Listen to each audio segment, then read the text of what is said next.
हर एक सिख शहादत मंग सकता है, लेकिन असीं डरदे नहीं मंगते। बेनती की भी तुसीं वापस ना जाओ, असीं तुहानूं पोलीटिकल स्टे दिंदे, बच्चे इत्थे मंगा लो, लेकिन उन्होंने वो रस्ता नहीं चुनिया। बच्चे अज आ ही गए है, वो रस्ता नहीं चुनिया, शहादत चुनी। 7-8 बंदे जिस तरह साडी कौम दे विच हीरे बहुत है, तो उस तरह साडी कौम दे विच गदार भी बहुत है। वाहिगुरू जी का खालसा, वाहिगुरू जी की फतेह। प्यारे ते सत्कार भरी सत श्री अकाल सारिਆਂ ਨੂੰ। खास करके जी आया बीबी खालड़ा जी ते बेटी साडी नाल भैन जी हुणी जिहड़े लैके जी आया नूं। प्रोग्राम की शुरुआत करते हैं।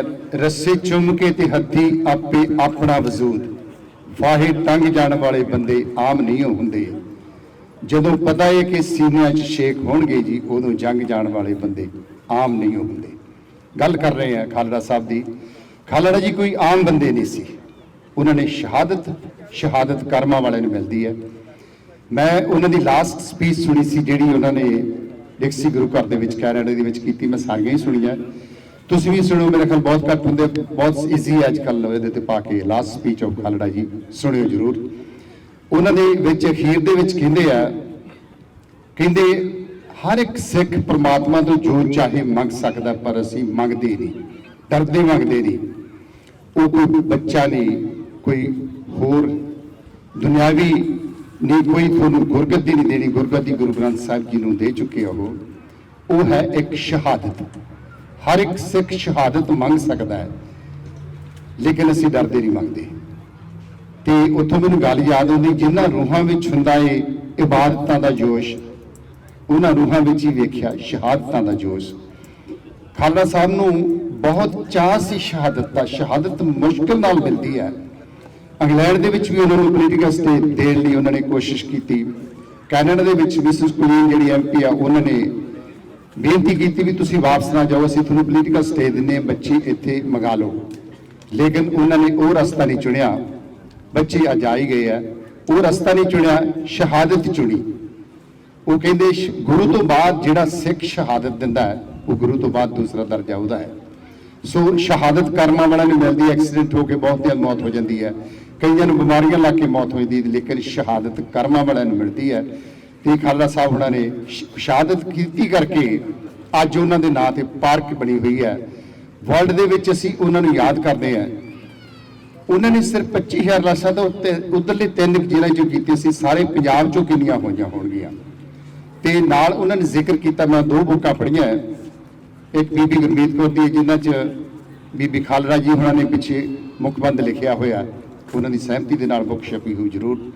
वो बुक भी मैं पढ़ी है। ਉਹਦੇ ਵਿੱਚ भी यही लिखा 25,000 लाशां ਤਾਂ ਜਿਹੜੀਆਂ उन्होंने 3 ਜ਼ਿਲ੍ਹਿਆਂ ਦੇ ਵਿੱਚੋਂ ਕੱਢੀਆਂ ਸੀ, और उन्होंने नाल 2,000 लाशां का जिक्र है ਜਿਹੜੀਆਂ पुलिस वालिਆਂ ਦੀ भी सी। ਜਿਹੜੇ पुलिस वाले ये गलत काम करने ਲਈ नहीं राजी होए, उन्होंने भी नाल मुकाबला शहीद कर दिता। हुण मैनूं ये नहीं पता 25,000 ਦੇ ਵਿੱਚ वो भी 2,000 है कि 25,000 तो बिना 2,000 है। खैर ये तो एक 3 ਜ਼ਿਲ੍ਹਿਆਂ ਦੀ ਗੱਲ ਸੀਗੀ। सो उन्होंने ਜਿਹੜੀ अखीरले टाइम उन्होंने 47-48 दिन पुलिस हिरासत ਦੇ ਵਿੱਚ ਰੱਖਿਆ। उत्थे 7-8 बंदे जिस तरह साडी कौम दे विच हीरे बहुत है, तो उस तरह साडी कौम दे विच गदार भी बहुत है। वो जिहड़े पुलिस वाले 8 जने सीगे, जिन्हां दे नाम हुण मैं लंबी लिस्ट बन जाती है, वो कौन सी? वो भी तो साडे पंजाबी सी ना। उन्हां दी ज़मीरां नूं की होया सी? सो इत्थों एक गल याद आउंदी है। एक बारी बंदे हांगकांग दे विच बंदा स्टूडेंट गया, मैं बड़ा लंबा नहीं 5 मिनट च नहीं निबेड़ देना। उन्होंने नाल दे दोस्त बुला नहीं रहे, चला नहीं रहे। थोड़ी देर बाद पूछा, कहते की गल है यार भी तुसीं मेरे नाल मिक्सअप क्यों नहीं होंदे? कहते भी जदों साडे देश ते भी इंग्लैंड वाला ने राज कीता सी, साडा कोई बंदा आर्मी दे विच जां उन्हां दी पुलिस च भर्ती नहीं होया सी। तुहाडे बंदे पुलिस दे विच ते आर्मी दे विच भर्ती होए आ, तुसीं आप दे बंदिआं नूं आप खुद मारिआ। हुण जलियांवाले बाग दी गल कर रहे, जनरल डायर आया है, रेडी गड्डी जी ते सैंपल आ रहा, तो मगर 5 बटालियन ने, जिन्हों के एक सिख बटालियन नंबर 54 जिहदे 40 तो 50 जवान होंगे, उन्होंने सिख पलटन नहीं सी। और लोडेड बंदूकों के नाल रेडियो जलियांवाले बाग में जा रहे, किसी की जमीर ना उठी भी अगर गोली उहदे टायर दी ठोकी जाती। उन्होंने लंडन जाना पिया उधम सिंह ने लंडन जाके बदला लिया। तो साडे उत्थे गुलामी का इन्ना असर हो चुका सी, साडी कौम गुलाम हो चुकी सी। ਸੋ ਖਾਲੜਾ ਜੀ ਨੇ ਉਹਨਾਂ ਨੂੰ ਜਗਾਇਆ। ਅੱਜ ਉਹਨਾਂ ਦੀ ਯਾਦ ਦੇ ਵਿੱਚ ਇੱਥੇ ਪਾਰਕ ਬਣੀ ਹੈ। ਦੋ ਬੁੱਕਾਂ ਉਹਨਾਂ ਦੀਆਂ ਮੈਂ ਪਿਛਲੇ ਦਿਨਾਂ 'ਚ ਪੜ੍ਹੀਆਂ। ਮੈਨੂੰ ਨੀਰੇ ਬਾਈ ਤੇ ਜੱਗੇ ਗਿੱਲ ਨੇ ਆਉਣ ਲਈ ਤੇ ਬੋਲਣ ਲਈ ਤਿਆਰ ਕੀਤਾ, ਮੈਂ ਤਿਆਰੀ ਕੀਤੀ। ਪਿਛਲੇ 2 ਹਫ਼ਤੇ ਪਹਿਲਾਂ ਮੈਂ ਇੱਕ ਬੁੱਕ ਪੜ੍ਹੀ, KPS ਗਿੱਲ, ਉਹਦੇ ਵਾਸਤੇ ਬੁੱਕ ਲਿਖੀ ਪੰਜਾਬ ਦਾ ਬੁੱਚੜ KPS ਗਿੱਲ, ਤੇ ਖਾਲੜਾ ਜੀ ਵਾਸਤੇ ਬੁੱਕਾਂ ਲਿਖੀ ਗਏ ਮਰਜੀਵੜਾ ਜਸਵੰਤ ਸਿੰਘ ਖਾਲੜਾ ਤੇ ਸ਼ਹੀਦ ਜਸਵੰਤ ਸਿੰਘ ਖਾਲੜਾ।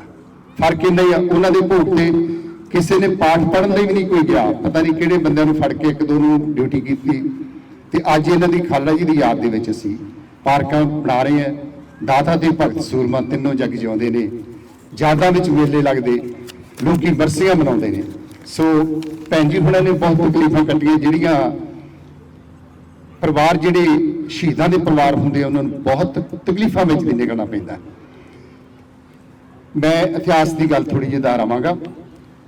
ਜਦੋਂ 9ਵੇਂ ਪਾਤਸ਼ਾਹ ਨੂੰ ਕੁਰਬਾਨੀ ਦੇਣ ਲਈ ਜਾਣਾ ਪਿਆ, ਪੰਡਿਤ ਚੱਲ ਕੇ ਆਏ ਸੀ ਤੇ ਮਾਤਾ ਜੀ ਨੂੰ ਪੁੱਛਦੇ ਆ, ਬੱਚਾ ਛੋਟਾ ਹੈ, ਕੀ ਤੂੰ ਪਿੱਛੋਂ ਸਾਂਭ ਲਵੇਂਗੀ? ਉਹੀ ਇਤਿਹਾਸ ਰਿਪੀਟ ਕੀਤਾ ਪਰਮਜੀਤ ਖਾਲੜਾ ਭੈਣ ਜੀ ਦੀ ਮੈਂ ਇੰਟਰਵਿਊ ਸੁਣੀ ਹੋਈ ਹੈ। ਉਹ ਇਹਨਾਂ ਨੂੰ ਪੁੱਛਦੇ ਆ ਕਿ ਜੇ ਮੈਨੂੰ ਕੁਝ ਹੋ ਗਿਆ ਤੁਸੀਂ ਬੱਚਿਆਂ ਨੂੰ ਸੰਭਾਲ ਲਓਗੇ? ਇਹਨਾਂ ਨੂੰ ਉਦੋਂ ਸਮਝ ਨਹੀਂ ਆਈ, ਜਲਦੀ ਸੀ, ਡਿਊਟੀ ਤੇ ਜਾਣਾ ਸੀ, ਉਸੇ ਟਾਈਮ ਹੀ ਉਹਨਾਂ ਨੂੰ ਚੱਕ ਕੇ ਉਹ ਲੈ ਗਏ। ਔਰ 47-48 ਦਿਨ ਆਪਣੀ ਪੁਲਿਸ ਹਿਰਾਸਤ ਦੇ ਵਿੱਚ ਰੱਖਿਆ, ਅਲੱਗ-ਅਲੱਗ ਥਾਣਿਆਂ ਦੇ ਵਿੱਚ, ਤਾਂ ਕਿ ਕੋਈ ਮਗਰੋਂ ਇਨਕੁਆਇਰੀ ਨਾ ਕਰ ਸਕੇ ਜਾ ਕੇ। ਉਹ ਜਿੱਥੇ ਥਾਣਿਆਂ ਦੇ ਵਿੱਚ ਰੱਖੇ ਸੀ ਉੱਥੇ ਕੋਈ ਸੁੱਖ ਸਹੂਲਤਾਂ ਨਹੀਂ ਸੀਗਾ, ਹਰ ਮੌਕੇ ਚੈਲੰਜ ਸੀ। ਅਲੱਗ-ਅਲੱਗ ਥਾਣੇਦਾਰਾਂ ਨੇ ਲਾਲਚ ਦਿੱਤੇ, ਰੋਕ ਦਿੱਤੇ, ਡਰਾਵੇ ਦਿੱਤੇ, ਉਹ ਤਾਂ ਵੀ ਨਹੀਂ ਮੰਨੇ। ਅਜੀਤ ਸਿੰਘ ਸੰਧੂ ਦੀ ਕੋਠੀ ਦੇ ਵਿੱਚ ਬਾਅਦ ਦੇ ਵਿੱਚ KPS ਗਿੱਲ ਨਾਲ ਮੁਲਾਕਾਤ ਕਰਾਈ। ਹੁਣ ਇਤਿਹਾਸ ਫੇਰ ਰਿਪੀਟ ਹੋ ਗਿਆ। ਸਾਹਿਬਜ਼ਾਦਿਆਂ ਨੂੰ ਸੂਬੇ ਦੀ ਕਚਹਿਰੀ 'ਚ ਲੈ ਕੇ ਜਾਂਦੇ ਸੀ ਤੇ ਸਾਹਿਬਜ਼ਾਦੇ ਚੜ੍ਹਦੀ ਕਲਾ ਜਾ ਰਹੇ ਸੀ। ਜਦੋਂ ਖਾਲੜਾ ਸਾਹਿਬ ਜਾ ਰਹੇ ਹੋਣਗੇ ਮੁਲਾਕਾਤ ਵਾਸਤੇ KPS ਗਿੱਲ ਸੰਧੂ ਦੀ ਕੋਠੀ ਦੇ ਵਿੱਚ, ਕਿੰਨੀ ਚੜ੍ਹਦੀ ਕਲਾ 'ਚ ਹੋਣਗੇ ਤੇ KPS ਗਿੱਲ ਤੇ ਸੰਧੂ ਵਰਗੇ ਡਰਦੇ ਹੋਣਗੇ ਮੱਥੇ ਲੱਗਣ ਤੋਂ। ਇੱਕ ਉਹ ਇਨਸਾਨ ਆ ਰਿਹਾ ਜਿਹੜਾ ਸੱਚ ਤੇ ਚੱਲ ਰਿਹਾ। ਅਸੀਂ ਗਲਤ ਕੰਮ ਚੱਲ ਰਹੇ ਹਾਂ, ਅਸੀਂ ਕਿਸੇ ਦੇ ਗੁਲਾਮ ਆ, ਉਹ ਕਿਸੇ ਲਈ ਕੰਮ ਕਰ ਰਹੇ ਆ। ਸੋ ਖਾਲੜਾ ਜੀ ਦੀ ਉਹਨਾਂ ਦੀ ਸ਼ਹਾਦਤ ਨੂੰ ਬਹੁਤ ਬਹੁਤ ਪ੍ਰਣਾਮ। ਭੈਣ ਜੀ ਉਹਨਾਂ ਨੂੰ ਅਸੀਂ ਹਮੇਸ਼ਾ ਹੀ ਚੜ੍ਹਦੀ ਕਲਾ 'ਚ ਵੇਖਣਾ ਚਾਹੁੰਦੇ ਆ, ਇਹ ਪਰਿਵਾਰ ਨੂੰ ਚੜ੍ਹਦੀ ਕਲਾ 'ਚ ਵੇਖਣਾ ਚਾਹੁੰਦੇ ਆ। ਅੱਗੇ ਤੋਂ ਵੀ ਆਪਾਂ ਇਸ ਤਰ੍ਹਾਂ ਮੇਲੇ ਮਨਾਉਂਦੇ ਰਹੀਏ, ਇਹਨਾਂ ਨੂੰ ਯਾਦ ਕਰਦੇ ਰਹੀਏ। ਤਿੰਨਾਂ ਕਮੇਟੀਆਂ ਦਾ ਬਹੁਤ ਬਹੁਤ ਧੰਨਵਾਦ। ਨੇਟੇ ਭਾਈ ਗਿੱਲ ਹੋਰਾਂ ਦਾ ਬਹੁਤ ਬਹੁਤ ਧੰਨਵਾਦ। ਬੋਲਦਿਆਂ ਤੋਂ ਕੋਈ ਗਲਤੀ ਹੋਵੇ ਭੁੱਲ ਚੁੱਕ ਮਾਫ ਕਰਨੀ।